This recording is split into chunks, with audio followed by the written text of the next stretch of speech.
Welcome to The Real with Ross. Today we are with Dr. Jerry Carter. We are today talking about sermon preparation and development. I am undoubtedly saying that this is probably an episode that will benefit preachers, will be an interest to preachers, especially preachers who love preaching, but then also the larger community of people who have interest on sermon development and how does your pastor or the preacher that you love develop or come up with their sermon content. We're so happy to have him today. Welcome. Thank you. I appreciate I appreciate the you coming. opportunity. So it's no secret, I say this to you all the time, that I believe that you are one of the country's brilliant preachers, masterminds for sermon preparation and development. I mean, if I had to give a list of a top three, homileticians who are not only homileticians, but also practitioners in the field, you're definitely, in my top two. Thank you. And I think that the world knows that, as well. Probably a lot of people don't know your background and story with having a Ph.D. with a concentration in preaching, which a lot of people don't have that are in pastoral ministry. And that's not a discredit to anybody, but I think it shows the research aspect of your study for preaching that gives you your passion. So today I'm looking forward to that, conversation and opportunity. Well, thank you, man. I appreciate your encouragement and, comments like that, thoughts like that just kind of motivate me to work more because I feel like I'm representing, when I do what I do, all of us. Yeah. And so I'm an extension of you and everybody else that we're connected to. Yeah, and I appreciate you coming in today. Yes, too. sir. So I guess let's start with share a little bit about your story. How did you get to the pulpit? January of I'm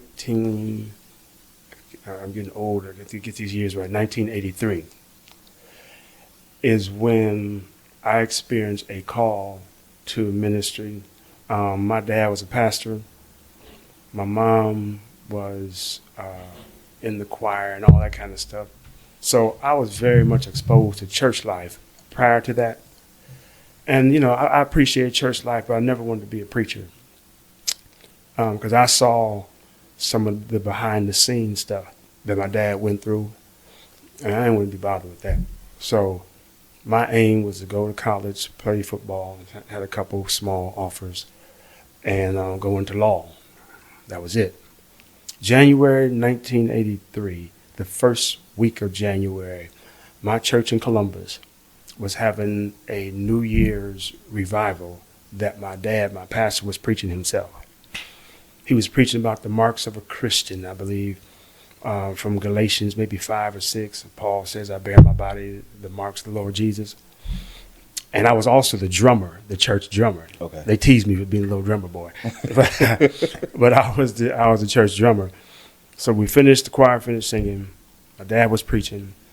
Right there at that moment, during the first week of January 1983, is when I sensed an overwhelming pull or tug to do this thing, to preach. Prior to that, I'd be like the Lord was just showing me different things about the church. I saw a disparity between what the church was and what it was supposed to be according to the New Testament. And that troubled me for some reason. I didn't know what to do about it. And I was a part of it. It wasn't like I was critiquing it as an outsider. Mm-hmm. So I say that to say my call to ministry started before I was called. It started by just observation. Okay. And maybe that was a part of the call. But January is where it hit me in 1983. So I run for a couple months, talked to my dad about it. I ended up preaching my initial sermon in July of that same year, 1983. And it just kind of went on from there, did the whole school thing. So that's how it got started. Very reluctant to do it, but pulled to do it. Couldn't help but doing it. I had my own road mapped out, but that didn't come to fruition. So here we are. Okay. And so from that point till now, just talk about some of your journey as it relates to preaching that has gotten you to where you are today.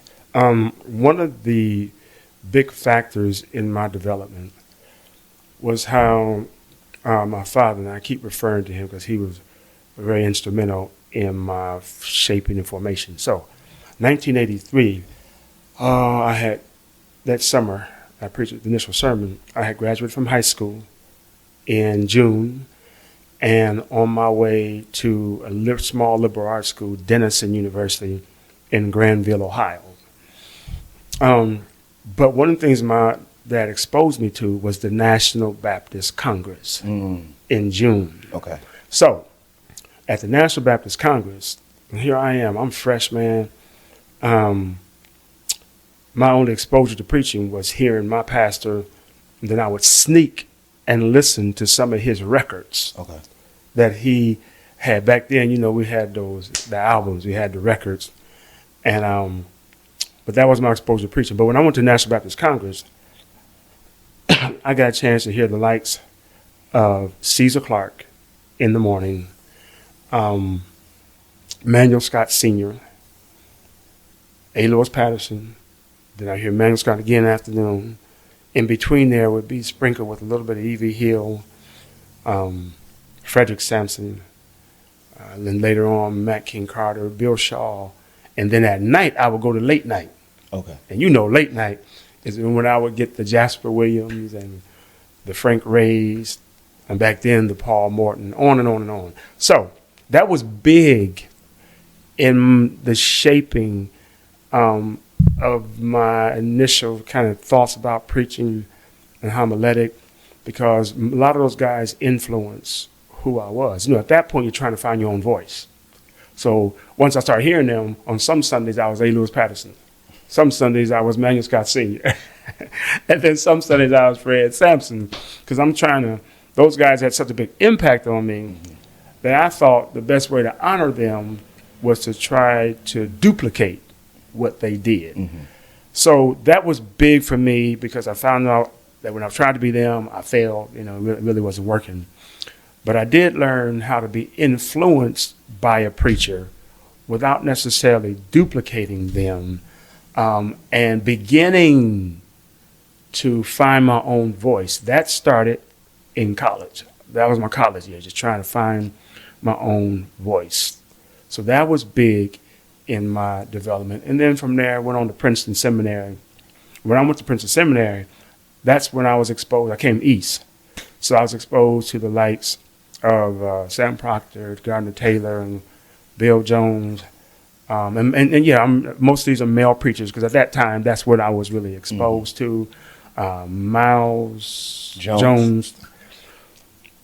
They showed me how to weave in more of the prophetic in preaching, and to do sermon application on the level of the social, the economic, and the political.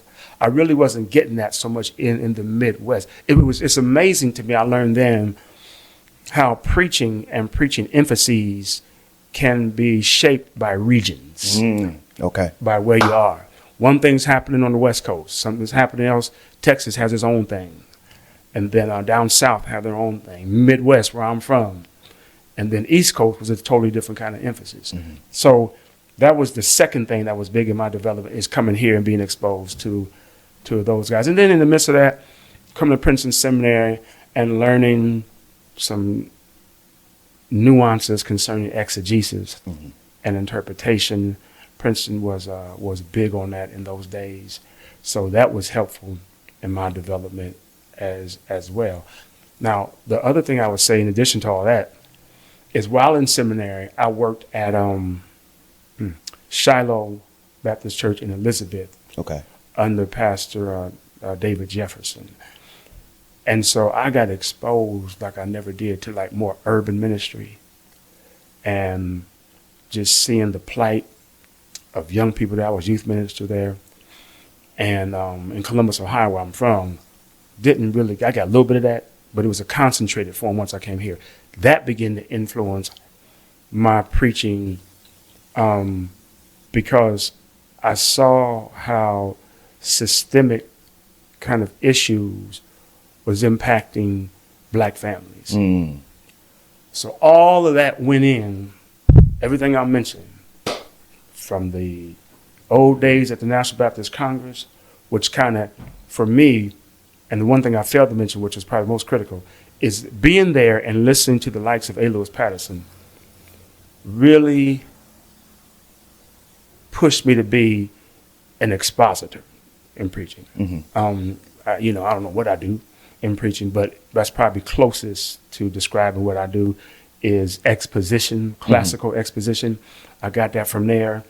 Came East Coast again, got more of the prophetic thing, went to Princeton, got more of the exegetical thing, and then just the church experience, I got more of the cultural thing. Okay. So those four kind of tributaries have contributed to the river of who I am in preaching. So when do you think you found your voice? Like, I know that the voice piece is a developing piece. The world of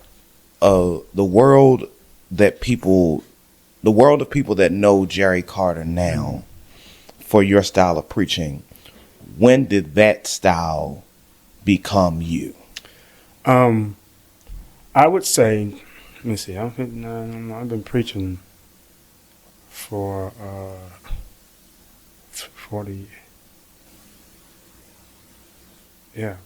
years. And so probably about 10 years ago, only about 10 years ago, prior to that, I had found my voice, say, in my late 30s into my early 40s.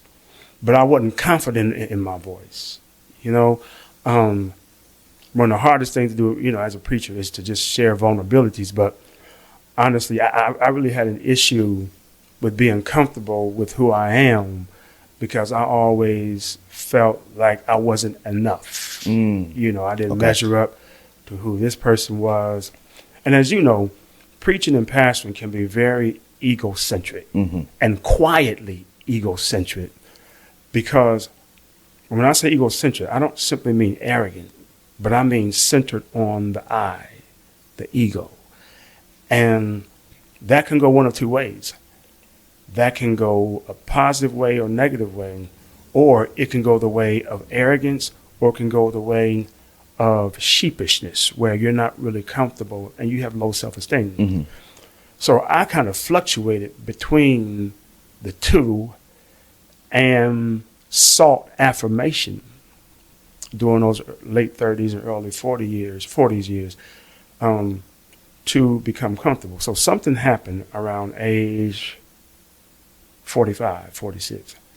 I had a big thing to do. Matter of fact, back then I think it was the year leading up to Hampton. Okay. So I was on to do some lectures for Hampton. And anybody who's done that, the whole year is like crazy leading up to that. That's all you can think about. And so I went back and forth just dealing with my own kind of self-esteem things. Somebody said to me, matter of fact, a lady said to me simply, "You are enough." Those words haunt me and help me to this day. So to answer your question, I may be going all around the world on this. I think I quote unquote found my voice early 40s. Okay. But didn't really embrace my voice until maybe late 40s, mid 40s to late 40s. Because again, and I don't mean to be redundant, but I think it's one thing to find your voice, to know it, and another thing to embrace it and to be comfortable with that, especially when you admire so many voices around you.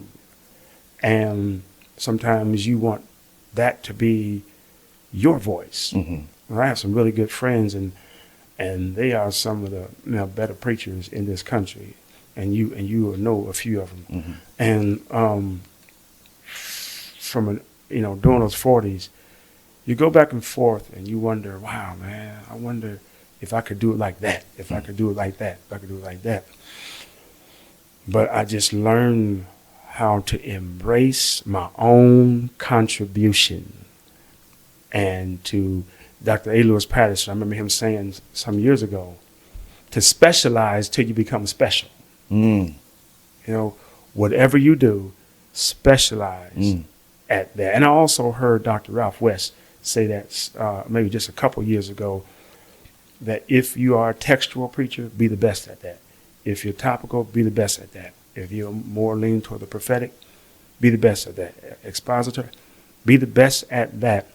And just learn to be comfortable with who you are. So I'm spending a lot of time on this because I think that preachers finding, her voice, his voice, is critical on this journey. Yeah. And a whole lot of it has to do with how you view yourself and learning that God gives you a voice.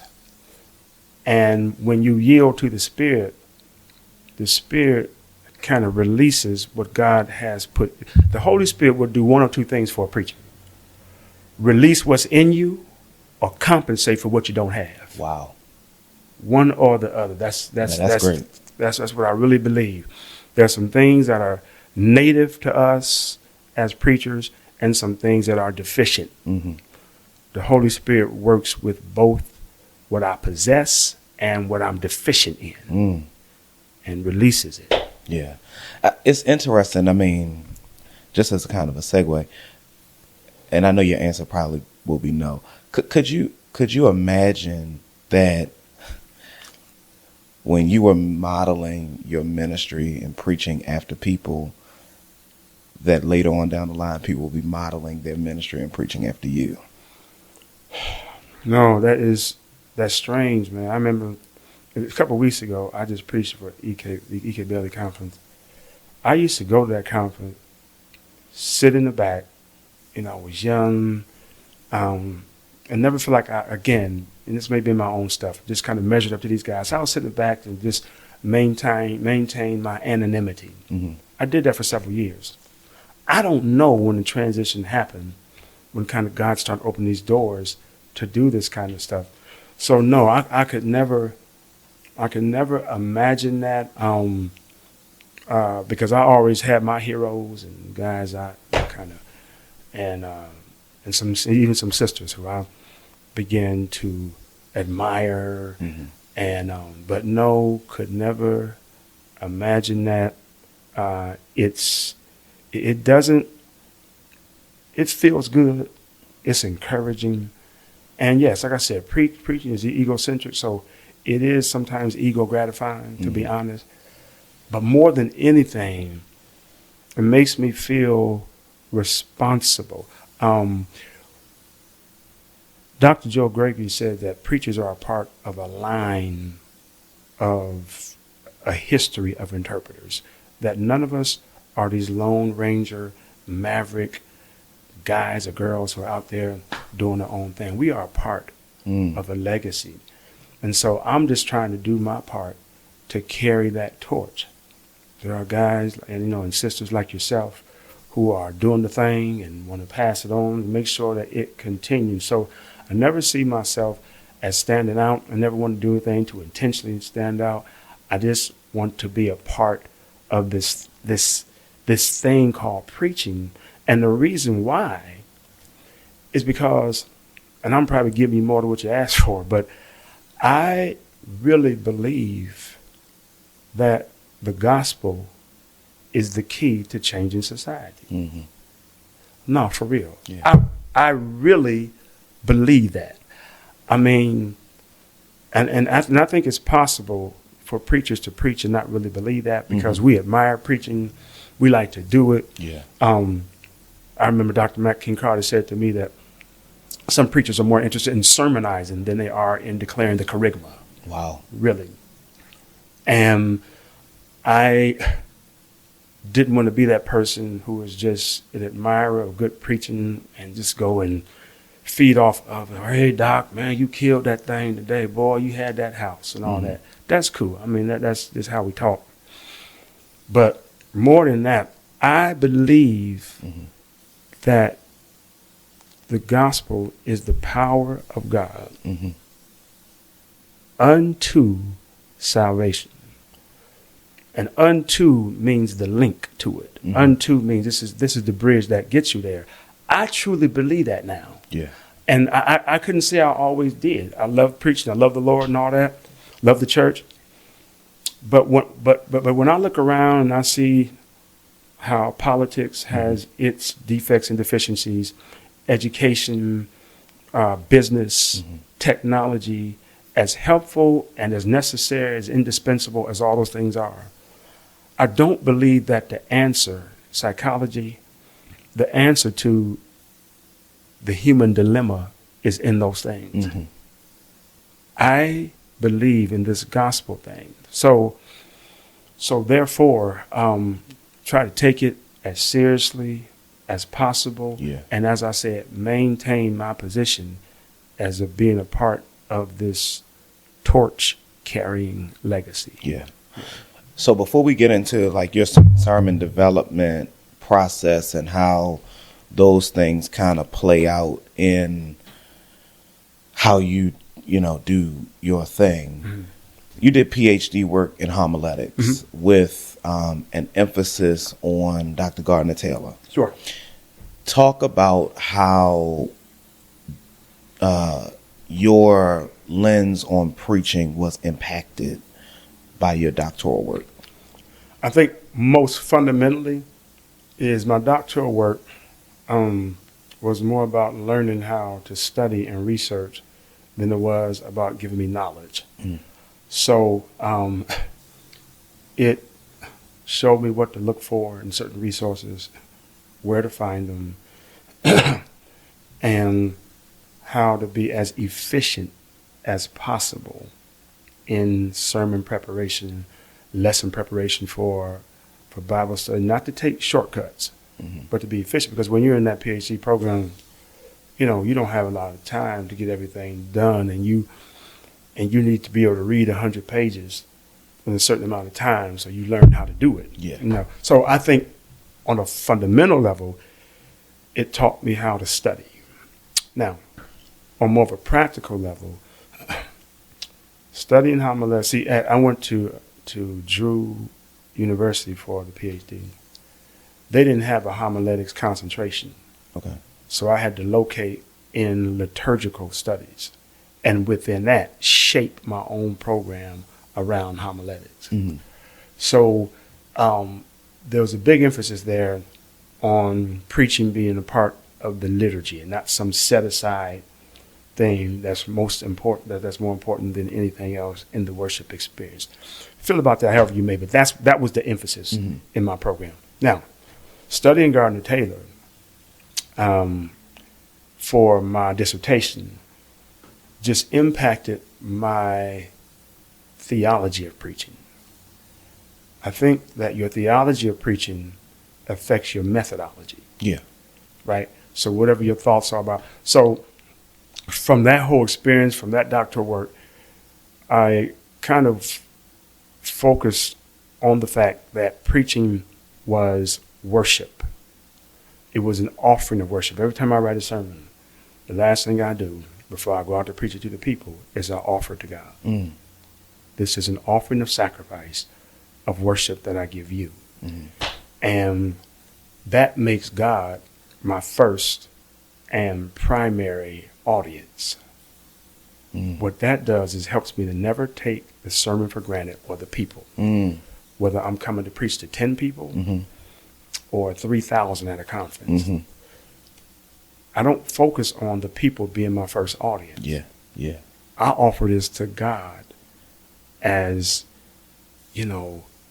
my sacrificial offering. This is it. Then I go out there to the people. And that's more just a consciousness. Yeah. That's all. But that's So, wrong. Yeah. So I think that was how the program helped me, is to see preaching as worship, because I did my dissertation on preaching as the audible sacrament. Okay. And I got that idea and term and phrase from Augustine, Okay. who said just that preaching is the audible sacrament. Most sacraments are visible, whether in certain traditions where they believe that the bread and the wine and baptism Those are sacramentals, meaning those are physical things that communicate or convey or contain the grace of God. Mm-hmm. Well, in my work, in my dissertation, went a step further and said that preaching is not a visual sacrament like bread in the cup, but it's an audible sacrament because it's a physical enterprise, a physical exercise in which the grace of God is conveyed. Yeah, yeah. And so what that did for me is gave me a whole new mindset about preaching, that it's not just information. It's not just the explanation of a passage of scripture, which I'm prone to because that's how I think. I think very sequentially and logically and rationally, and everything has to be 1, 2, 3, 4, 5, 6. You know? So I took that and dipped it, baptized it into the idea of preaching being worship. So it's not just an offering to God, but even with the people, it is an experience of worship, which you're looking for the people, not just to get information, but to facilitate an experience. See, one of the goals of preaching is to facilitate an experience of encounter, because it's not, in the final analysis, exegesis, homiletics and all that, hermeneutics, those are just means to an end. The end is to facilitate an experience. And the lack of preparation hinders the facilitation of that experience. Yeah, yeah. Preparation allows for the facilitation of that experience. So all of that, my doctoral program helped me to get a different theology of preaching, which has now shaped my methodology. Yeah. I wonder, just given your thought process, I wonder, and hopefully it doesn't sound like a bash toward preachers. I wonder how many preachers would take preaching more seriously, those that don't, in your approach that preaching is an offering to God, not a presentation to people. Yeah, that would keep us in check to keep from focusing on the goal of preaching being to just get a response and to get a crowd. You know, and if you happen to get a crowd from preaching, that's a benefit. That ain't the purpose. Yeah. You know. Yeah. But I do think it helps to keep me in check and to encourage me, because not every preaching context, as you know, is one that is good. You go someplace, you never know what you're going to say. Yeah, they get rough. Man, you know, music can be messed up. Yeah. Sound system messed up. Yeah. It's hot in there, or it's too cold. Yeah. There's always something. Yeah. Or you get a congregation that's not verbally responsive, on and on and on. And sometimes a preacher can mess you up in introduction by things they say or whatever. But you have to understand who the real audience is first. And that helps you to deal with it. And that ain't to say that things don't still bother you, things I just mentioned, they do. Yeah. But you understand that there's an audience beyond the audience, and that helps you in terms of excellence, and to never take a preaching engagement for granted. Now, that's hard, because when you preach a lot, it's hard to get up for every preaching engagement. I heard, I don't know who it was, maybe it was an interview with Frankie Beverly and Mays. It was talking about how it's difficult to get up for every concert. But that for a while, and I hope I have this right, that what helped out Frankie Beverly was to know that to a lot of his concerts, one of his parents, I can't remember which, was going to be present. And that's the audience that he thought about. Wow. And not just the people who paid for them tickets. Okay. So he couldn't do it halfway, because he remembers who's in the audience. And I think you're right that if preachers saw preaching that way, or something similar, something comparable, then it does have a way of bringing out the best in us when the context ain't right, when you ain't feeling right, emotionally, psychologically, even physically. you still want to give your best. Yeah. Yeah. So walk us through what sermon development looks like for you as you're crafting a sermon from initial steps to Sunday presentation. So most weeks,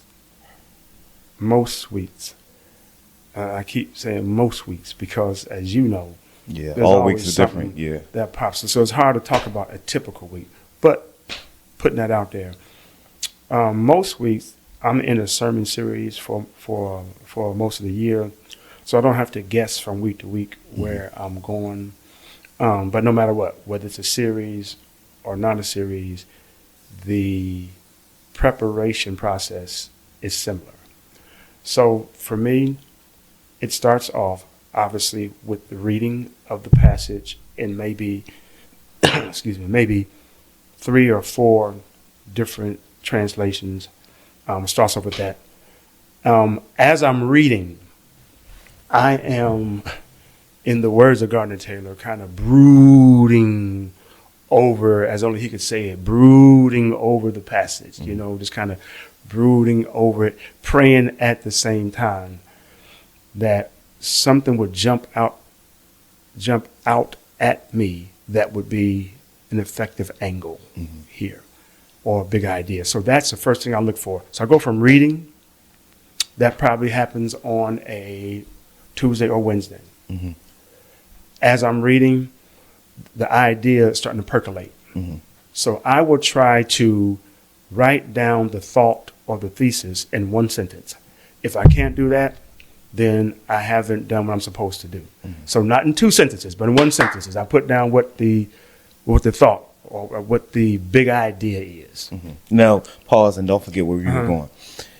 Were you able to do 1 sentence like that before you did Ph.D. work, or was it such a narrower view after Ph.D. work? I put it this way. I think I got better at it after Ph.D. work. Okay. Because you have to be concise with what you're communicating. And I believe in what Charles Rice said about me to me.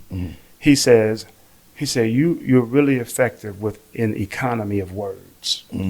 I didn't know exactly what he meant. He explained it later as, not having to overuse words to say what you want to say, because I believe words are expensive. They cost you a lot. And so I'm careful as to how I'm using. So I think that emphasis came to me maybe a little more after PhD.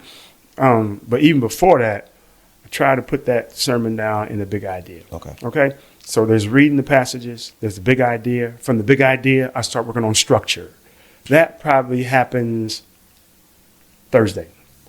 Outline. Now, I used to talk about points, but people who've been hearing me lately here and there in teaching settings know now that I focus more on episodes, that within each sermon, 3 points become 3 moves that are really 3 episodes or 4 episodes. It doesn't have to be 3. Yeah. And most of the time for me, it's 3 because I just believe that that's enough.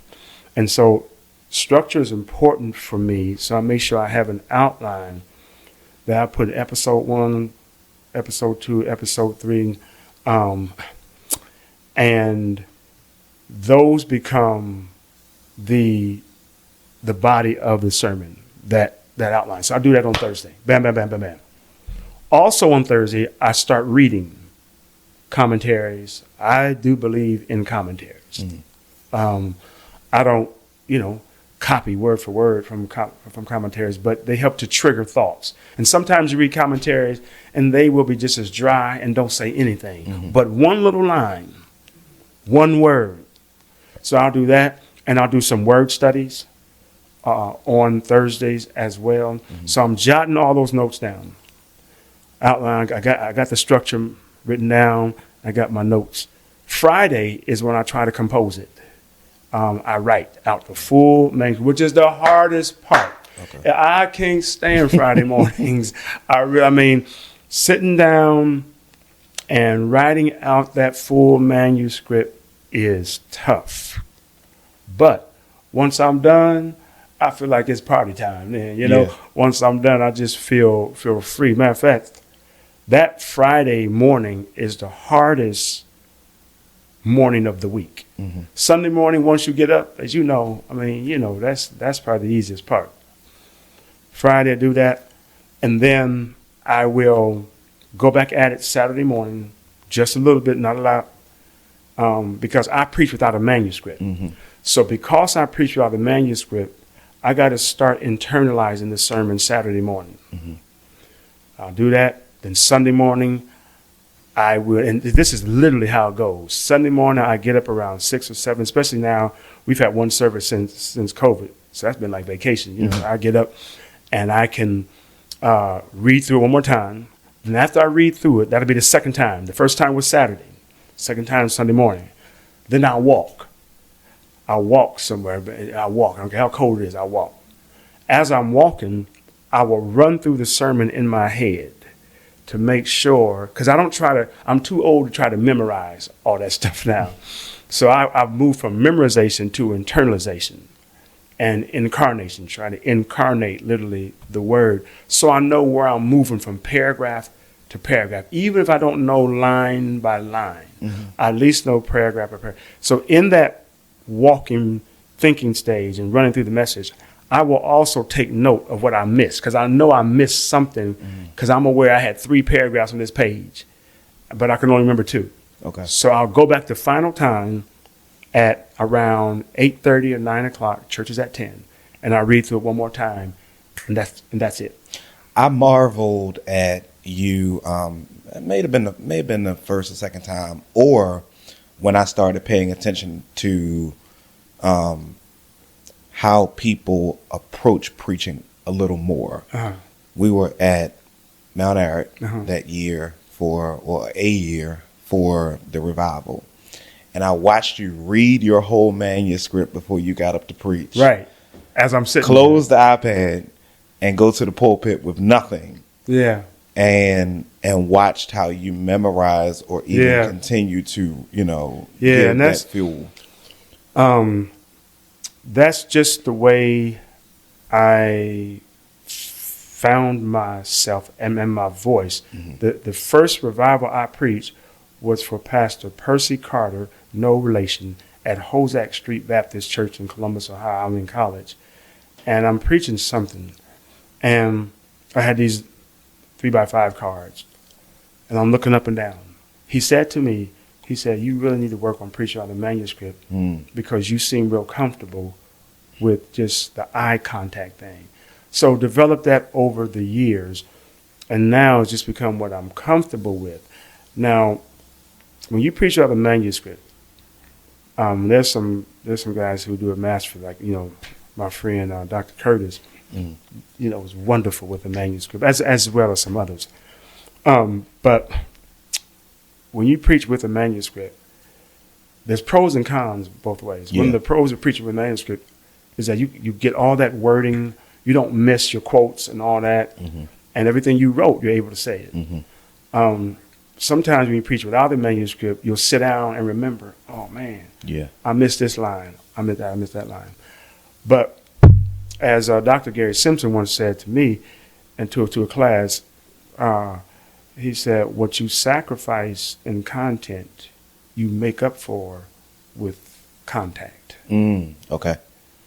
And so being able to look at people and all that is helpful for me. I don't think there's any kind of qualitative difference between preaching with manuscript or without it. It's just whatever you're comfortable with. Okay. Is what it boils down to. Yeah. So in your development of the sermon, how are you deciding what commentaries to use and what commentaries you don't use? Sometimes it depends on what book of the Bible it is. So I know that if I'm doing Philippians, I need to see what Craddock says in interpretation. I believe he's the one who did that. If I know I'm doing Revelation, then I know that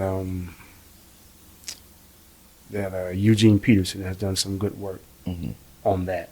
And so some of it's just over the years experience and talking to some of my friends who recommend different books. And I think it's helpful to have friends that you can talk with when you are doing sermon preparation, because sermon preparation doesn't just have to be a private kind of enterprise. Use some brothers or sisters who you know you admire, or just who you're close to, because they will recommend commentaries to me sometimes. Hey, you're preaching on Exodus, you may want to take a look at this right here. So that's a part of it. And I have some standard commentaries, like the Word Biblical Commentary and the old stuff. I like the old stuff. Interpreter's Bible that I may look at for any text. So there are those fundamental baseline commentaries that I look at for any passage. But above that, there are specialty commentaries from specialty authors that I would look at. Like if I'm doing something on Genesis, I'm going to look and see what Brueggemann has said about that. Once again, because that's what I know he's done work on. So it just depends on what book of the Bible I'm preaching from. One technique I know that I have identified or caught from your flow of the sermon, your design of the sermon, is in most cases you start with an illustration. Yep. How do you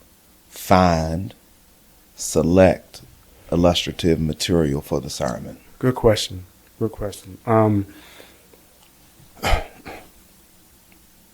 When LeBron James went to his illustration here, right? When LeBron James went to the Cleveland Cavaliers, he was good at dunking the ball. He was good at slashing. He was good at playing defense. But his weak point was shooting outside shots. So what he did was he would stay after practice, each practice, and shoot 1,000 shots after everybody had gone home, every practice when he wasn't on the road.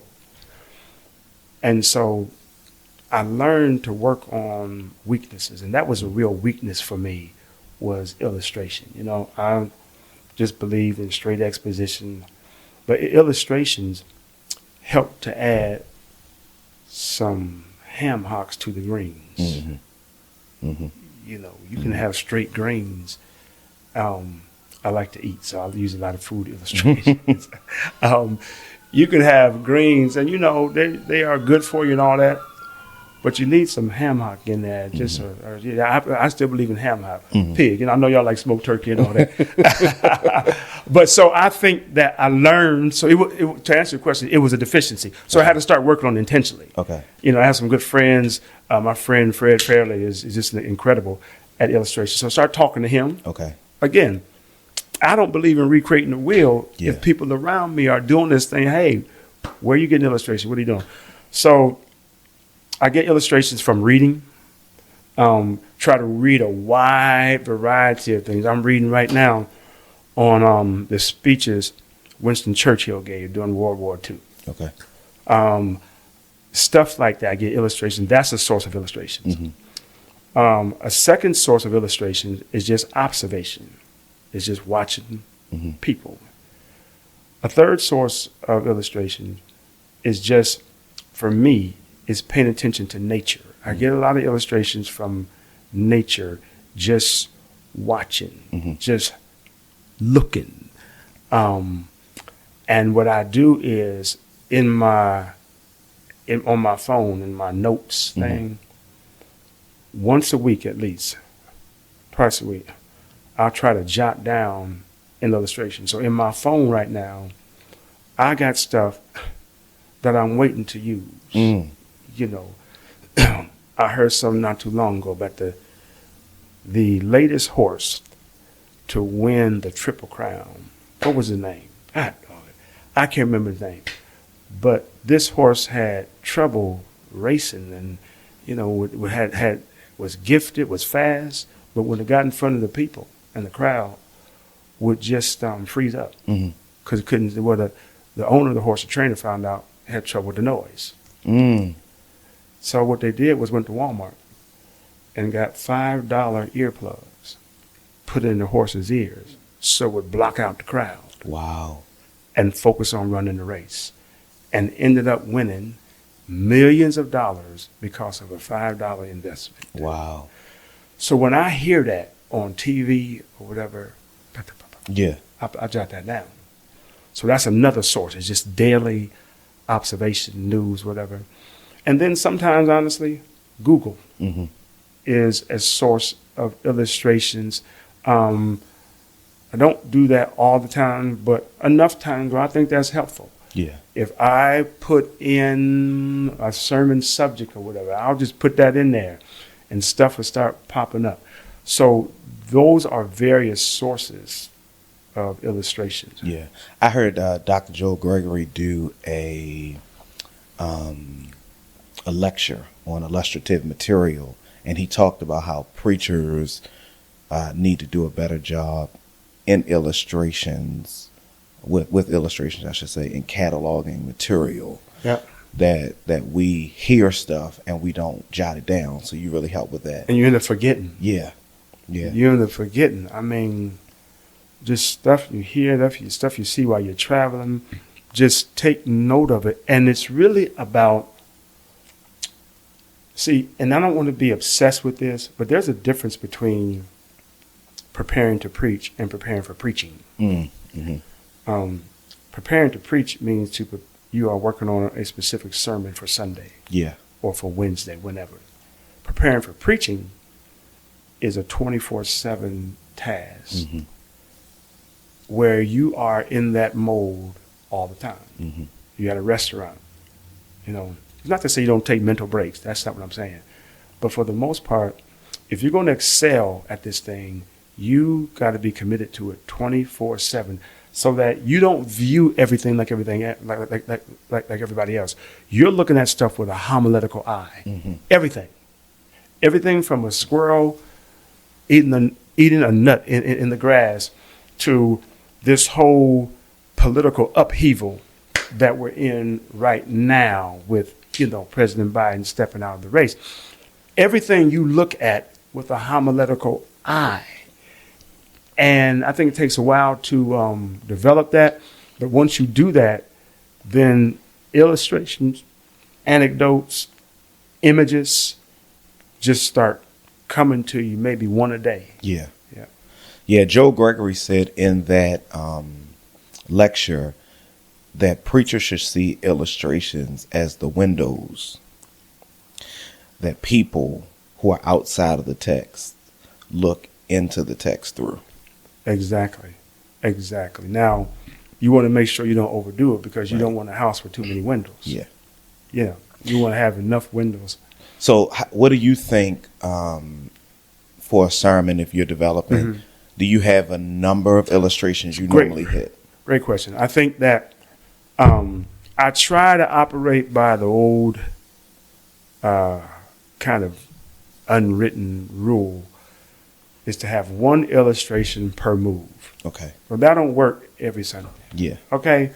Who was it? It was Dr. Robert Smith who says, in preaching, you want to be like a jazz musician who knows the rules, then you can break them. But don't break rules that you don't know. Yeah. Because you don't know where to get back to. So I think that one illustration per move is helpful. You want to have too many illustrations, and illustrations are just windows, as you say, or I say, it's a little ham hock.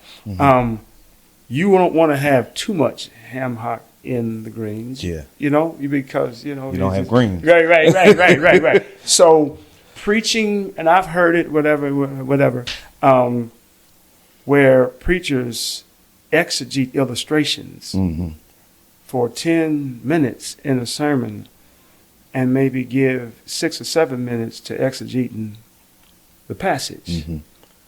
That's, for me, that's not good symmetry. Yeah. Now, do you ever use the Bible as illustrations? And the reason why I ask is because in that same lecture, Dr. Gregory talks about the danger of illustrating a passage or using an illustration in the sermon with a biblical illustration, because he talks about how you split the move and you now start exegeting that text or introducing that text that you cannot totally explain, when it's easier just to go to something in life or in the world that people understand. Yeah, I have mixed feelings about that, because I think you're right. The caution is not overdoing it. But if I am preaching, I tried to do something yesterday about Esau making a bad deal once he sold his birthright just to get a bowl of stew or whatever. So I looked at some other people in Scripture who made some bad deals. You know, David with Bathsheba on that. Yeah. But I'm just referring to that. Yeah. I'm not going to talk about the whole story. So I think it's good to let the Bible interpret the Bible.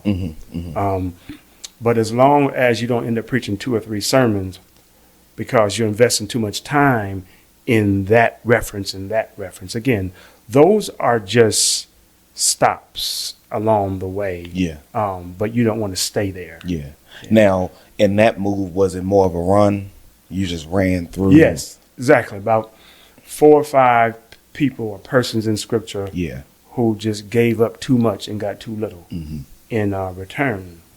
And that becomes information and a rhetorical device. Yeah. You know, for us in preaching, repetition is a device of rhetoric, and this helps people, I think, to latch on to what you're saying. So in your preparation, how do you drill down deep into the text to find things that are beyond the surface? Thought, just reading the text and then closing the Bible and just thinking about it as I drive, as I walk. Again, I try to spend quite a bit of time in nature, even just walking. That clears my head enough to think about a passage in different terms. And the other thing that helps me to drill down is just depending on my lived experience. So again, referring to yesterday's sermon, Esau wants this stew so badly. What's his name? His brother says, Jacob says, I'll give it to you if you sell me your birthright. He says, Esau says, man, what good is my birthright anyway? I'm about to starve to death. And so in my own lived experience, I've made some bad deals, some bad exchanges based on the exaggeration of appetite. Wow. And based on an obsession with immediate gratification. That's what happens with him. And so because of my lived experience, been through some stuff, that helps me to drill down a little deeper than what's on the surface because of what I have lived through. So I now, a part of my hermeneutical lens is my life and my good decisions or bad decisions. My defeats and my victories are all the raw materials for sermon preparation. So I pull all that in. I don't waste no scraps, from the stuff I've been through. Now, again, that don't mean I share everything from the pulpit about what I've been through. Right. Because I'm not trying to bleed on the people or be overly transparent where I become the focus of my sermon. They may not even know what the experience is, but I do use it as a lens through which to see this passage, and it helps me to dig down. Those are a couple ways I try to get beneath the surface, in addition, again, to reading a variety of commentaries. Okay. If there is any advice you can give to preachers about sermon development, what would it be? And I'm sorry, I can't stand church cliches, but this is one that helps me to pray as though it's all up to God, but work like it's all up to you. Your work plus God's power, when they kiss each other, the product from that is effective preaching. Yeah. Work and prayer. One without the other. You can pray all you want to and not work. You'll be headed for Flunkersville, they call it. Mm-hmm. Or you can do all work and not pray, and it's just a mess. Because no matter how much work you do, no matter how well crafted is your sermon, without that power Mm-hmm. that comes through prayer, it's just flat and empty. So as you are working hard, preachers, as you're doing your work, at the same time, give yourself over to prayer. You're praying and you're working all at the same time, because those two coming together, man, is just incredible what that can do. Yeah. Last question for you, and I'm going to jog your brain a little bit on this one. What books should preachers who are trying to develop their preaching have in their library? It's interesting. You have a few right here. I was just looking. The Design for Preaching by H. Grady Davis. The Preaching as Communication by James Earl Massey. Get that. Love Okay. that book. Servant of the Word, an old one by H. Farmer. Okay. And then Sound of the Trumpet, Yeah, certain sound trumpets. Sam Proctor. Don't take that stuff for granted. Tom Long's Witness of Preaching. Mm-hmm. Those, I could go on. Those are some seminal works that I think, and I'll probably think of 5 more as I'm driving home, but those are some seminal works that I think preachers need to have. Yeah. You have a conference on preaching Yes. every year that is excellently curated. Just talk a little bit about that. How did you get to developing that conference? How has it grown over the years? What is your focus for this year for preachers who are looking for something? Yeah. Well, thank you for asking me that. And I just happen to have my shirt on today. I didn't mean to wear that. No. Yes, it started off 16 years ago, where somebody asked me, one of the local preachers, could we have a 1-hour session on expository preaching? Sure. We did that. Dr. Fred Fairley came and showed us exposition 1 hour. Then somebody said, hey, maybe we can do this again next year. So it wasn't supposed to be this conference. It was supposed to be a workshop. Mm-hmm. The workshop morphed and evolved into a conference over the years. So we're into our 16th year, I believe, if I have that right. It's every November. So far, it's every November, the Thursday and Friday, or Friday and Saturday before the third Sunday. So I think this year that's the 14th and 15th, Mm-hmm.